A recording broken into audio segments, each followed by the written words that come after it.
Hi, everyone. Welcome to October's edition of Morning Bytes. We have amazing guests.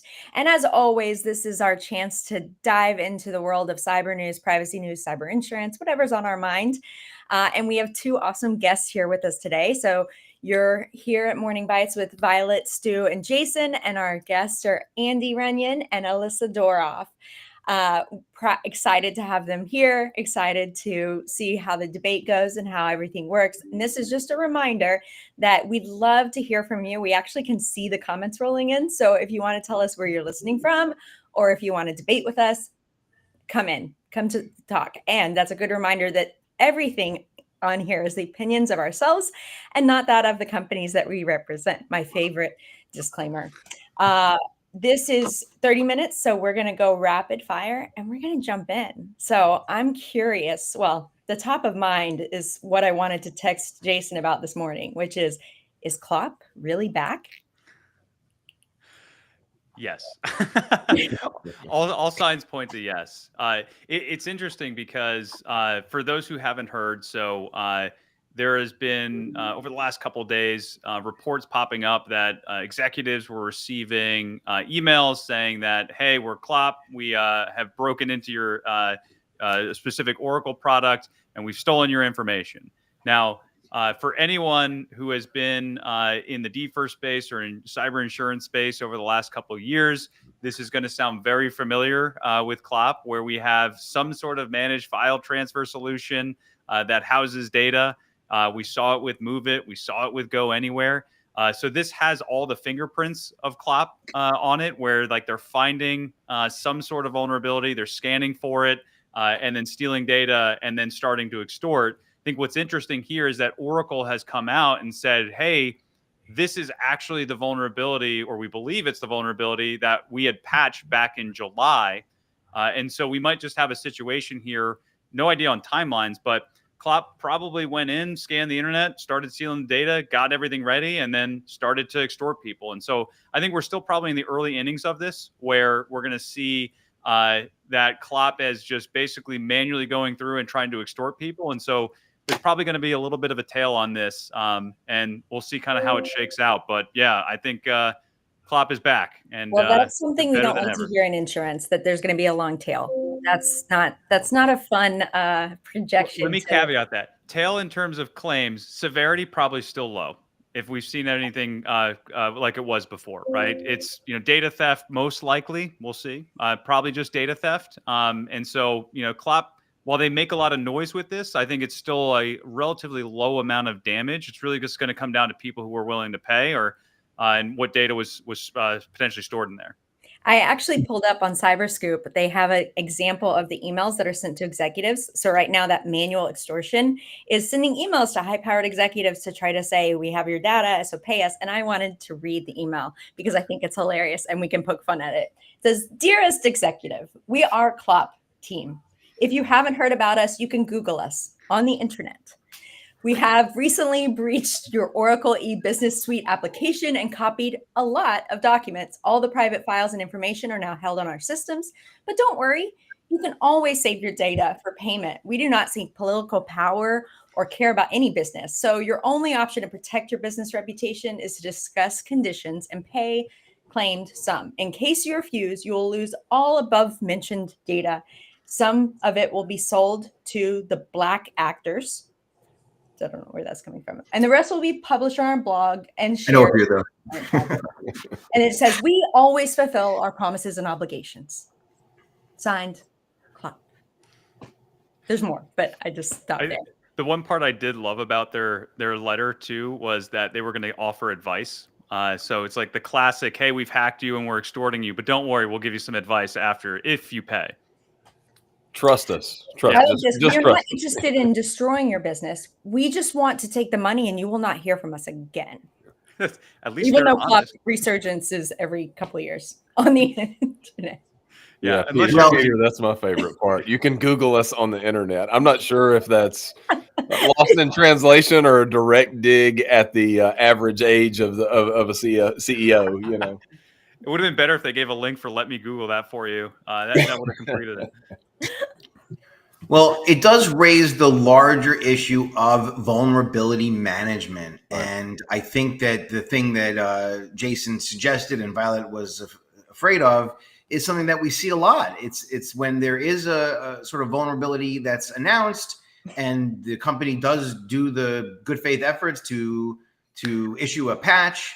The companies that use the product actually have to download the patch. They have to run the updates, they have to do the monthly maintenance or what have you. And so one of the things that we always try to talk to our clients about is that what is your plan to manage vulnerabilities? These things might happen, they always happen. And so that tail that you describe is something that I think we can work on, as collectively to shorten, if with additional education and just understanding basic vulnerability management in cyber. So I like the plug, but I also want to reach back into Jason saying we don't know the timeline. It could be that even before, before Oracle even issued a patch, Klopp could have been inside and grabbed everything and no one had a chance.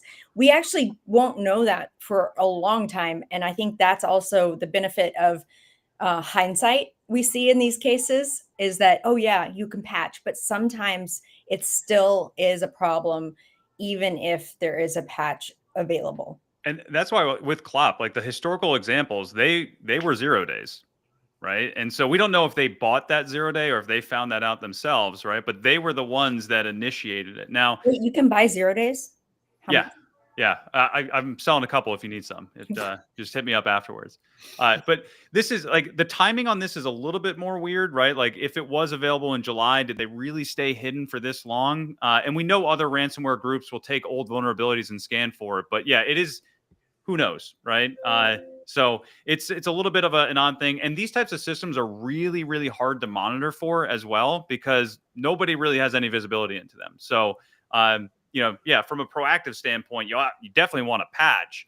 But outside of that, don't keep sensitive data inside these systems if you don't need them, right? Like if it's internet facing, assume something bad is going to happen. Don't keep your sensitive customer information. Have some retention policies on it if the platform supports it. And we'll say two-factor authentication on it, right? But in these cases, it's a vulnerability. Typically, your authentication is going to matter at that point. We're hogging the mic, so I want to bring in Andy, who's on the broker side and wonderfully wearing a Cubs hat to celebrate win. On to the NLDS, yes, ma'am. So what do you think? Yeah, I love this conversation because it speaks directly to Alyssa and I were talking offline before we got on today. She's got a background with larger companies, Fortune 100, Fortune 50. I've got a background, 7-year background with small to medium-sized businesses, right? And it speaks to the maturity and change in cyber underwriting and what we've seen over the last 5 years. If you go back pre-COVID, nobody was asking a small to medium-sized business, do you patch? How often? Nobody was telling them, hey, there's this 0 day out there, and if you don't fix it, then we're going to discontinue your coverage. None of that was happening, right? So what we've seen, on our side at the SMB level, as more small businesses have adopted, right, and we went through the hellish years of COVID and those poor loss ratios where some carriers were losing, a lot of money, guy. We saw loss ratios at 110, 120%, for individual carriers. We've come out of that now to where even if you are a $20 million retailer or a $40 million manufacturer, your cyber insurer is going to ask and potentially hold your claim in the balance around, do you patch? How often do you patch, right? What's your strategy? Who's in control? Who's in charge of that? So you're starting to see, because of events like this and because of groups like Klopp, a maturation in cyber underwriting that, to be honest, I'm not saying the bad guys have done a good thing, but it was much needed, right? So what about you, Alyssa? What is on your mind this week? And you can comment on the story we're talking about or totally switch gears with us. Yeah, no, there's a few things actually. It's interesting. Towards the latter part of last year, I think what we started to see with keeping with the SMBs and not the global 50, global Fortune 50 type companies, but we did start to see some of it fascinated me, repeat ransomware attempts. And you'd think, oh, they're coming after me once for 5,000 and they're going to give it. And then to come back again. And it's almost like, I don't want to say how stupid can you be, but the cybersecurity immaturity posture of that company just has to be at such a low level. But I was having this conversation internally with some of my, my IR colleagues and kind of saying, are you seeing this? And they were saying, believe it or not, it's definitely not as frequently as we'd seen it towards the latter part of last year, but we are still seeing it. But instead of, yes, it's the same company, they're targeting different geographical regions. So while they might be targeting part of that company in the US, we're seeing then, okay, part of them are going to be targeted somewhere in Europe. And he did say that, this is something that we are certainly still seeing. Also, we get like weekly reports in terms of threat intel and stats. And I thought it was really interesting that what we've seen is 580. So far, we've seen 586 organizations impacted by 44 different ransomware gangs. And of those, some of the industry classes that were hit the heaviest were number 1, manufacturing, number 2, professional services, and then beyond that, finance and insurance. So interestingly enough, obviously those that are hit for, manufacturing different reasons, supply chain disruption and so on, but also, you're seeing the professional services, which might not be as sophisticated, but also the fact that finance and insurance, which are typically the most sophisticated, are also being hit at the top of the list. And, I think that's, that's interesting to see that that's where those numbers are coming in. Something else that, we've been talking about a lot, and obviously it's been all over the news, has just been the increasing attack on, supply chain, but code, targeting repositories and GitHub, for example, and, sneaking malicious code into libraries and, companies rely on. So it's a compromised package that lets attackers move around. They're not looking for PII. The goal is to collect wages and salary. And we saw this, I think, with the, back earlier this year with the attack on, what happened with the North Korea IT farm, and how, it was those individuals that got in there, posing as employees, moving around with Zoom, and then able to access, the code, and then where that goes from there, and how it's, it's like a poison ingredient. And, once, if a library is tampered with, it's thousands of companies now. So, it's not just an individual organization, but I think the downstream effect and really just kind of gets into not catastrophic loss, but really the widespread impact of one event. And, companies, not only need to protect, their own code, but also third-party pieces that they, that third-party vendors they work with, and, requiring, those basic controls that we say, vet your vendors, make sure you develop individual autonomous dependency checks. You can do all that, but they're still bypassing MFA. And clearly, as, we've seen, they're still accessing the information, and there's still the supply chain risk. So it's kind of all over the place. I love your perspective, though, because you're bringing in your experience from claims carrier side, you're bringing in from the broker side. I mean, I can tell by how you're talking that, you're on the front lines now in instant response. But it's really cool because you're looking at this in such a way. I feel like you're putting your claims hat on to interpret the technical threat update. But Andy, I'll bring you in too, because we actually had a direct question come in from the comments. Love this question, by the way. It's a major hot topic right now. And Alyssa, you've got a background in claims, so feel free to chime in or interrupt or correct or anything. So loss ratios are down, right? But it's less around claims denials. I try my best when we talk on this. That denials. Sorry. Yeah, denials. The southern. Yeah, sorry guys. Arkansas in the chat. Arkansas and Texas. We're going to turn you. Andy, to interrupt you, just for the audience's sake, would you just explain what a loss ratio is? Sure. Yeah, that's a good call. 100%. No, that's great. Right. Don't assume anything. So loss ratio is percentage of premium paid in versus the amount of money paid out in claims. Right. So if I said I had 120% loss ratio, that means I took in, for every dollar of premium I took in as an insurance company, I paid out $1.20 in claims. Ideally, for an insurance company to be profitable, they want those loss ratios to lie between 30 and 50%, right? You've got other overhead costs, right? You've got investors to pay back, things like that, right? So when we're running at 100 plus, that's really not good. It's how folks go and solve it. To that question directly, we've got a lot of really good studies right now. And I don't like naming carriers individually. We've got folks with carriers on the call, right? But there was a particular carrier, very, very popular, billions of dollars of premium placed worldwide, that reported at the end of 2024 that they paid 98% of their claims.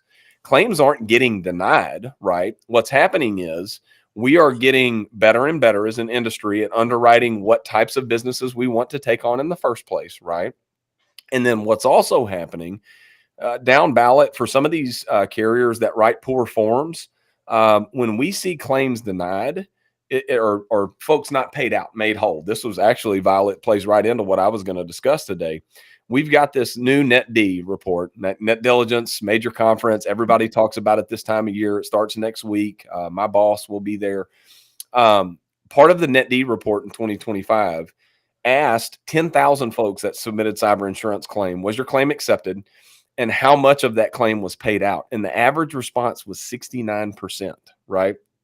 So I asked people, if you bought a $100,000 car and totaled it the next day and was only paid back 69,000, wouldn't you be pissed? Like, would you not be mad?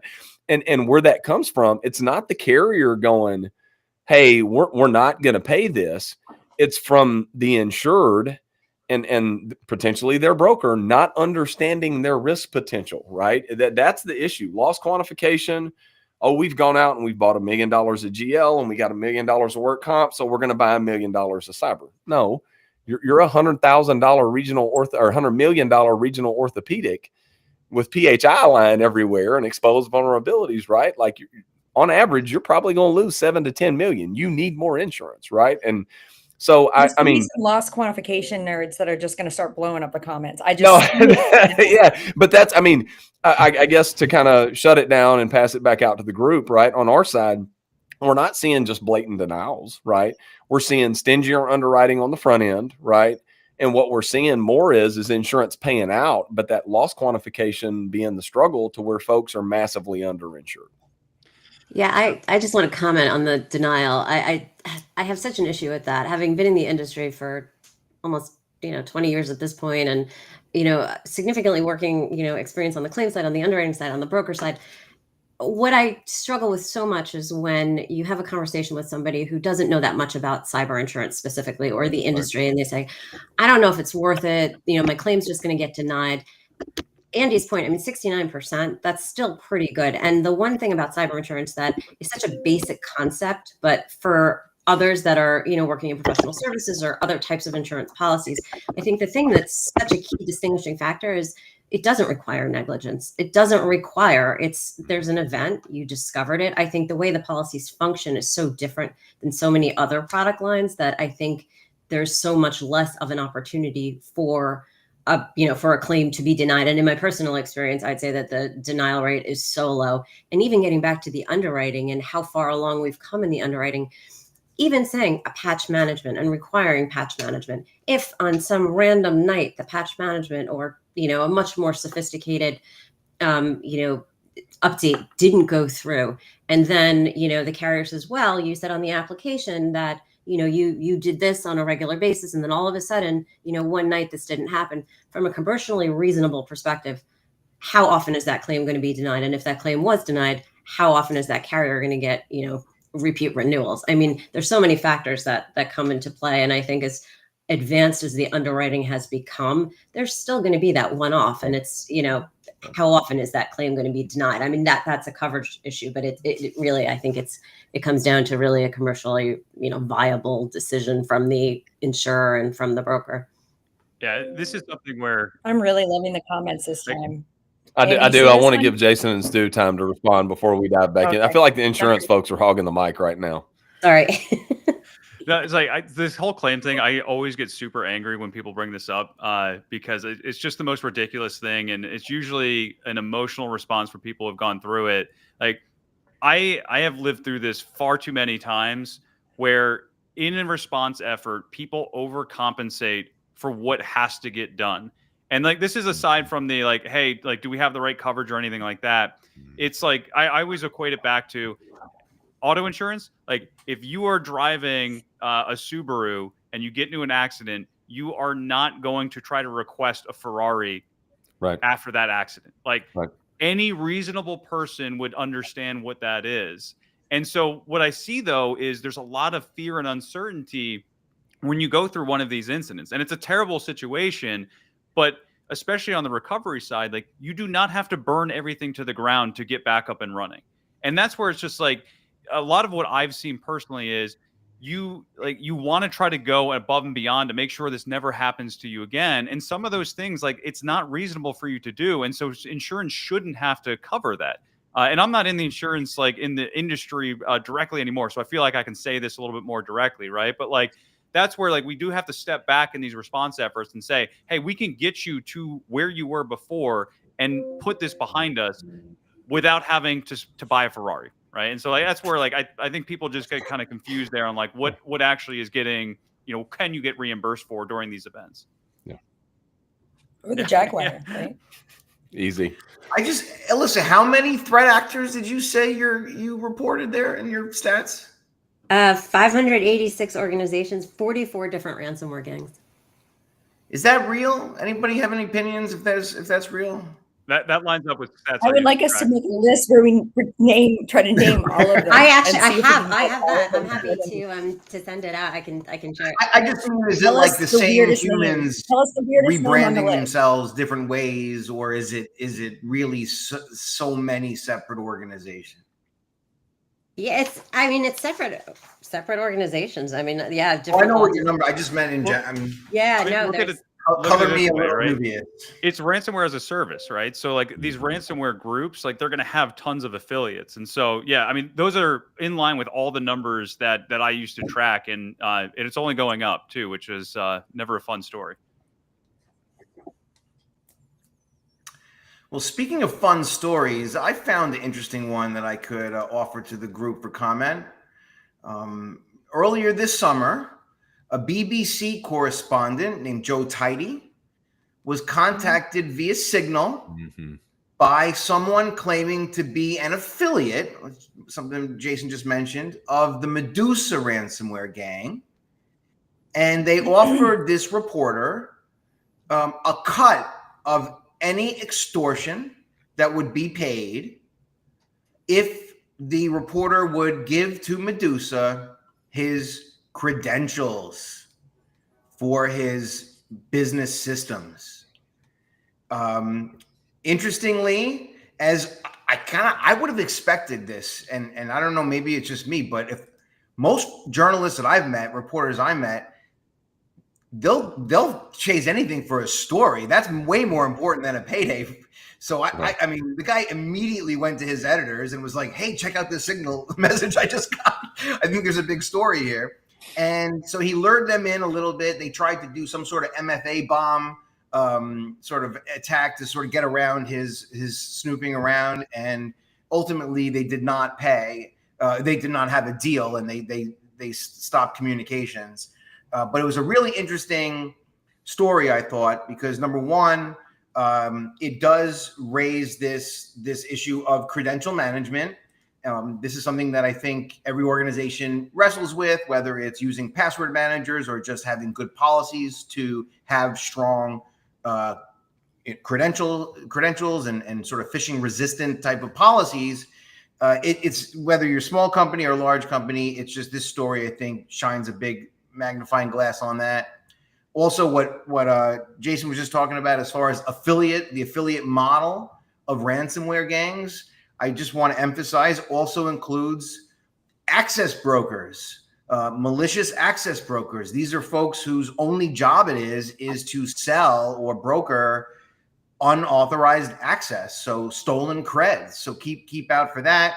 And then also, of course, I think it touched upon the social engineering issue where they bribed them. They said, we'll give you a cut of this extortion and they actually even went so far as to offer him a down payment. They were going to pay him like £50,000 or something for, just as a show of good faith that they were legit. So it just is a good story, I think, to demonstrate the creativity of some of these threat actors, and also some of these are low cost cybersecurity tickets. If having strong credential management, having a workforce that you can trust and that's educated on these types of threats, on social engineering, et cetera. This is low cost stuff, folks.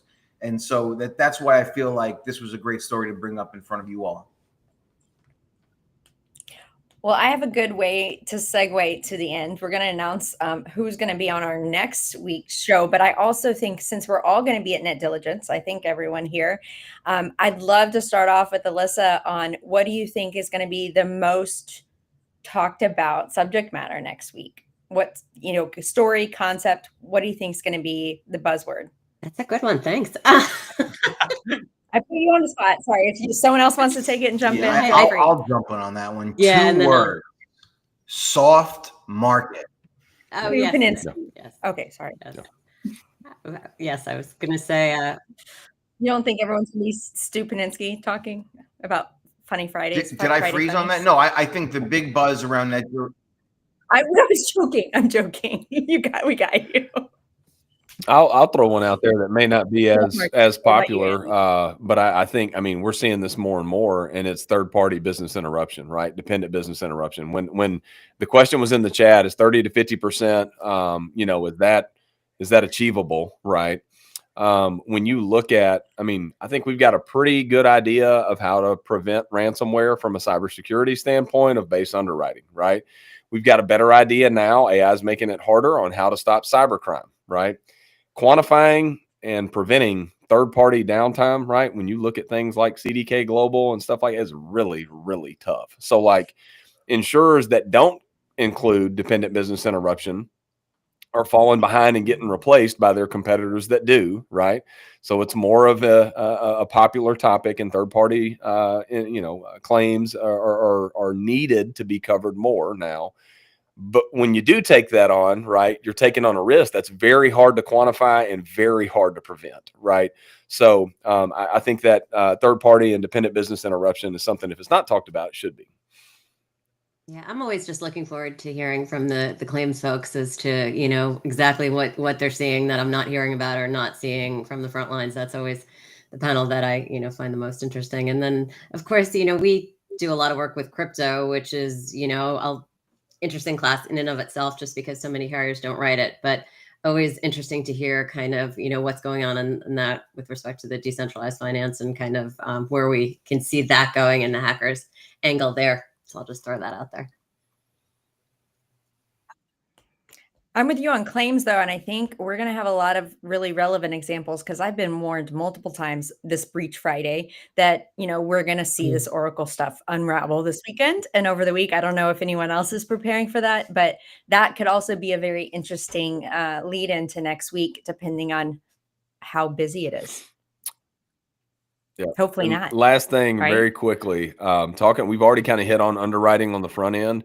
We're seeing a major shift towards active underwriting, and I'm interested to see, from the old days of like, here are these 5 questions, check yes or no, to here's this agent behind your firewall that watches what you're doing, and potentially could mature into something that adjusts rates or denies coverage or whatever, because we're actively underwriting your risk. Those type things that are happening in insurance world are extremely interesting to me. Do you think customers are ready for that? It's happening fast. No, too. they're not at all. It's not, not at all, right? Like, if you want to, that is super big brother to the average buyer, right? They don't even want MFA on their personal devices. The people in construction don't even want MFA. They want to be able to log into their company email and Facebook on the same iPad, right? Like, of course they don't want something sitting behind the firewall and monitoring what they're doing. But the insurers, right, understand that working off a PDF and checking yes or no has not worked out that great, right? So there's got to be some type of happy medium there. Well, Jason, why don't you take the last bit, your prediction, and then close us out with next month's I gotta guest. say, AI. Like, you can't have predictions for There this you year go. without AI. So I'm taking the easy way out. It's like saying Jesus in church on Sunday, right? Like it's never wrong, That was a good one. I like that one. All right, who's joining us next month? Do you see it? It's Adriana Garcia and Devin Ackerman. Yay, excited for November. These things go fast, way too fast, and we're so happy to have you guys